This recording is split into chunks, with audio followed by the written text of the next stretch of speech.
Well, the motivation behind this was that we all work at the Army Foundation College, which is a unit that really enhances and brings to life a military career for young people that are joining the Army. So what we're trying to do is really leverage the opportunity advantage that the Army Foundation College gives and take on some challenge that we thought was really eye-catching and cutting edge to a degree. And I think the Talisker Whisky Atlantic Challenge represents something that is quite unique, but it's also quite accessible. You don't need a lot of knowledge of ocean sailing, of ocean rowing at all. It's what you need is lots of strength, determination, resilience, mental fortitude, which I think that's the thing that the Army is good at. It's what we sell ourselves on. So that's why we decided to settle on this. And actually having someone like Cian, who's an 18-year-old member of the team, still in training right now, a really important member of the crew, and I think that's what we wanted to do, is demonstrate that young people join the Army have joined something that is expeditionary in nature, that develops them, and really is an employer that can maximise opportunities for everyone.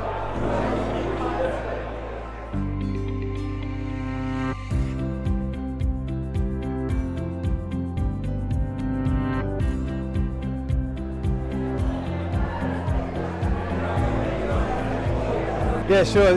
The preparation for the whole thing, you know, from the initial phone call from Rich saying, do you want to do a physical challenge? And what do you say to that? Like, yeah, of course I do. Let's row the Atlantic. Yeah, okay.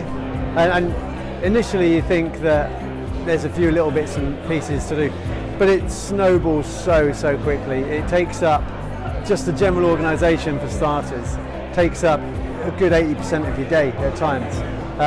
There's the physical challenge and the physical preparation, there's the mental resilience preparation, and then there's everything else from getting the boat to getting the team together, to team dynamics, to getting sponsorship. It's absolutely immense. So I think the key things that we're featuring at the moment are, of course, the physical preparation and the mental resilience preparation, and actually getting out in the boat. Physically, it's lots of weights training, lots of erg rowing, and just as soon as we get the boat in August, we're going to be out in it whenever we can, and practicing the drills in the boat, man overboard, radio drills, eating on the boat, going to the toilet on the boat, literally everything we can possibly do that's going to put us in a good state come La Gomera. Mentally, big group team meetings, speaking openly and honestly to each other about how we feel, what are our worries, why are we doing the event itself. Everyone's got their own personal agenda, which link in with the whole team ethos. And you know, that's where we're at the moment. And we just can't wait to get the boat in August. We can't wait to get out on it.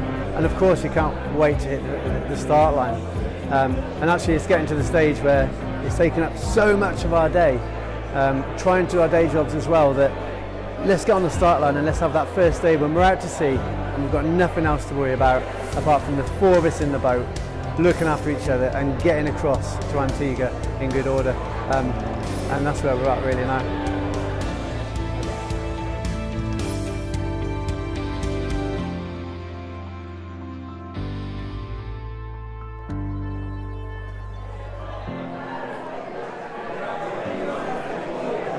Challenges, I reckon, probably hunger. It'd be hard to get into the routine of like eating properly and then keeping hydrated throughout, because we'll be rowing quite a bit.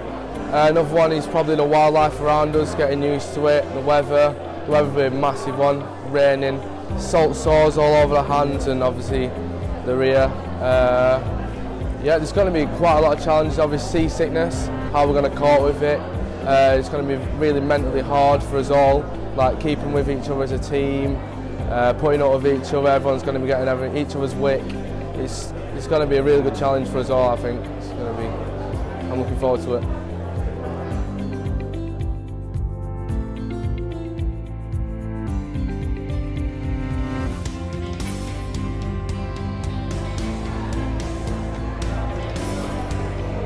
So yeah, obviously military training really good exposing you to physical, mental challenges, and as you can imagine, this row will definitely be a physical and mental challenge. I think, to be honest, the physical, as with the army, is probably a given. You expect it to be physically tough, but mentally, it's we're very lucky in that we are exposed.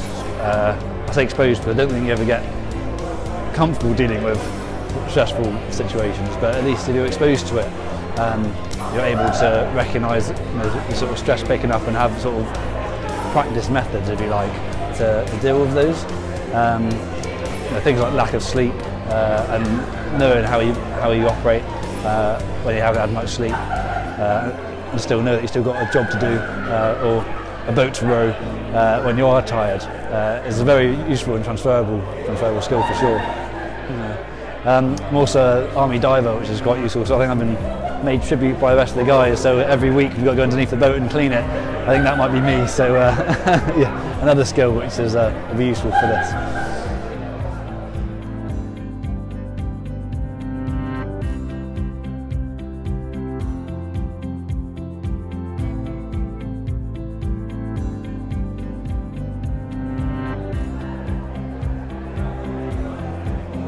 Oh, enormously.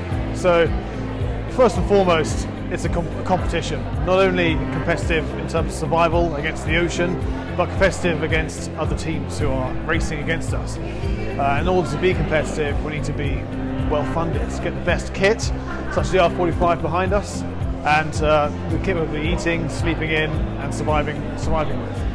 Not only that, but RSS also offer fantastic exposure to within the industry. And the local area to RSS's operations, which will get great exposure for our charity, the Army Benevolent Fund. We do a fantastic job in supporting both veterans and serving soldiers from the British Army.